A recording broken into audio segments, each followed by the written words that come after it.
कुंती देवी को पता था उनका इस घर में रहना उनकी बहू सुरभि को बिल्कुल नहीं भाता था, लेकिन जाए भी तो कहाँ जाए इस उम्र में। बड़े बेटे ने तो पहले ही पल्ला झाड़ लिया था। ऐसा नहीं था, हम पति पत्नी बोझ थे। मेरे पति नारायण जी को अच्छी खासी पेंशन मिलती थी। हमें अपनी ज़रूरतों के लिए किसी के आगे हाथ नहीं फैलाने पड़ते थे। हाँ, लेकिन इस उम्र में हम बहू का हाथ नहीं बटा सकते थे। हमारे काम बहू को ही करने पड़ते। बहू की मदद को नौकर थे, लेकिन फिर भी बहू हमें बोझ समझती थी। आज सुबह से तबीयत कुछ ठीक नहीं। कुंती देवी बहू के पास गई। बहू, मेरी बीपी शुगर की दवाई ख़त्म हो गई है। सुबह से तबीयत कुछ ठीक नहीं लग रही, इसीलिए सुनील को फ़ोन करके ज़रा कह दो कि ऑफिस से शाम को लौटते समय मेडिसिन लेते हुए आए। सास कुंती जी की बात सुनकर सुरभि अपने कमरे में जाकर फ़ोन पर अपने पति सुनील से कह रही, जब देखो तो तब आप ही बूढ़ा बूढ़ी का ठेका ढोए जा रहे। वो दोनों भी बड़े आराम से आपको अपनी ज़रूरतों की लिस्ट थमा देते हैं। बड़े भैया के पास क्यों नहीं रहने को जाते? बस आपको ही इनकी तीमारदारी करनी होती है। ससुर जी बस बैठे बैठे अखबार पढ़ते रहते हैं और दिन भर सास के साथ कमरे में घुसे रहेंगे, मानो नवविवाहित जोड़े हो।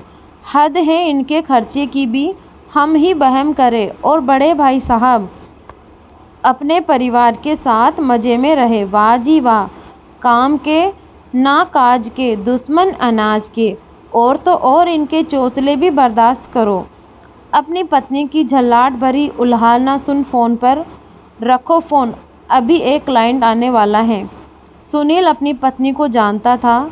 सुनील माँ बाप की बहुत इज्जत करता था और वो जानता था उसके माँ बाप कैसे हैं। शाम में जब सुनील ऑफिस से आया तो माँ पापा के पास गया। लो माँ, आपकी दवाइयाँ। पापा, आपकी दवाई है या नहीं? हाँ बेटा, अभी 2 हफ्ते तक चलेगी। सुनील के पापा नारायण जी बोले। सुनील के पास उसके माता पिता रहते हैं, अपना मकान है, इसीलिए सुनील को घर का किराया नहीं देना पड़ता, क्योंकि मकान पापा ने ही बनवाया था और हर महीने अच्छी पगार पर काम करने वाला सुनील सॉफ्टवेयर इंजीनियर हैं। दोनों बच्चे, बेटा और बेटी, शहर के प्रतिष्ठित स्कूल में पढ़ रहे हैं। सुनील अपने माँ बाप को हृदय से पूछता है, एकदम श्रवण कुमार की भांति, और वो एक पैसा उनसे नहीं लेता। उनके सारे खर्चे खुद उठाता है। उनकी हर छोटी बड़ी एक एक ज़रूरतों की पूर्ति करता है। सुनील की पत्नी को बिल्कुल पसंद नहीं था, लेकिन सुनील माँ बाप के मामले में पत्नी की नहीं सुनता था। सुनील के पापा की पेंशन जमा करता है, बैंक बैलेंस लाखों में है, लेकिन सुनील को इन सब का लालच नहीं था। उसका कहना था, जब मैं अपने माँ बाप का खर्चा उठा सकता हूँ तो मैं पुण्य कमाने से क्यों पीछे रहूँ। सुनील के माँ पापा उसको बहुत बार महीने का खर्चा देना चाहे, लेकिन सुनील ने लेने से मना कर दिया। माँ पापा सुनील को बहुत दुआएं देते थे।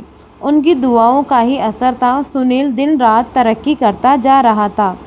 सुनील को खुद का गर्व था कि उसके माता पापा और उनकी दुआएं उसके साथ हैं। एक दिन सुनील के बड़े भाई का फ़ोन नारायण जी के पास आता है। सादर प्रणाम पापा, आप लोग कैसे हैं? मिश्री घुली आवाज़ सुनकर नारायण जी को दाल में कुछ काला लगता है।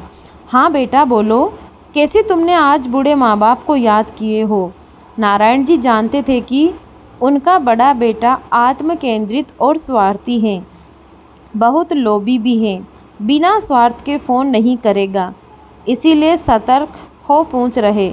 वो पापा, दिनेश को विदेश भेजना है, करीब 25 से 30 लाख की ज़रूरत है और आपके पास ही है, इसीलिए अपने पोते के लिए आशीर्वाद स्वरूप दे दे तो आगे की पढ़ाई में मदद हो जाती।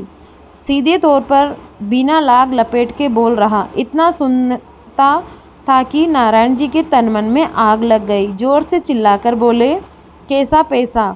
कौन हो तुम और किस हक से बोल रहे हो कि तुम्हारी अपनी मेहनत की कमाई दे दूं? तुम जैसा दोगला नमक हराम खच्चड़ बेटा किसी को ना हो। आज तक तो माँ बाप की याद नहीं आई कभी, माँ बाप पर 1 रुपया खर्च नहीं किया।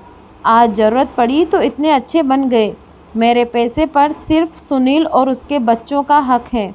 और अब से, आज से, अभी से तू मेरे लिए मर गया। कभी भी हम दोनों को उम्र को मत पूछना कि हम कैसे हैं, जीवित भी हैं या मर गए। पैसे की बात आई तो फ़ोन घुमा बेटा है। आज के बाद मेरे पास फ़ोन ना करना, कहकर गुस्साए नारायण जी फ़ोन काट दिए। ड्राइंग रूम में बैठा सुनील सब सुन रहा।